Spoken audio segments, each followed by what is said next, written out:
शमा और राजेश की शादी को 5 साल हो चुके थे। शमा एक गृहिणी थी और राजेश एक बड़ी कंपनी में मैनेजर था। एक दिन जब राजेश घर आया, उसने देखा कि शमा कुछ परेशान सी लग रही थी।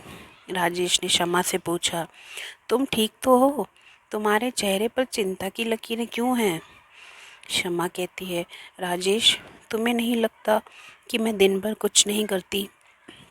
राजेश कहता है, ये तुमसे किसने कहा?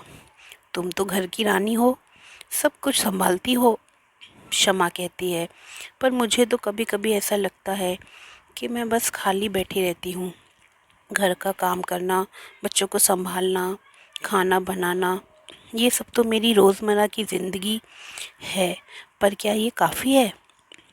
राजेश कहता है, शमा, तुम्हारे बिना ये घर घर कभी नहीं बन सकता। तुम्हारे काम को छोटा समझना बिल्कुल गलत बात है। चलो, एक मैं एक दिन तुम्हारे तरह काम करके देखता हूँ। शमा कहती है, अच्छा, तो कल से एक दिन के लिए तुम गृहिणी बन जाओगे? अगले दिन राजेश ने शमा के सारे काम करने का जिम्मा ले लिया। वह सुबह जल्दी उठकर बच्चों का नाश्ता बनाना, उनके टिफ़िन तैयार करना, घर की सफाई करना, कपड़े धोना, बाज़ार से सब्जी लाना और फिर रात का खाना बनाना। दिन के अंत में राजेश बिल्कुल थक चुका था। राजेश शमा से कहता है, मुझे अब समझ आया कि तुम कितनी मेहनत करती हो। ये सब कुछ करना इतना आसान तो नहीं है। तुम वाकई में घर की असली रानी हो। शमा मुस्कुराते हुए बोली, तुम्हारी ये समझ मेरे लिए सबसे बड़ी तसल्ली है। उस दिन के बाद राजेश ने कभी भी शमा के काम को छोटा नहीं समझा।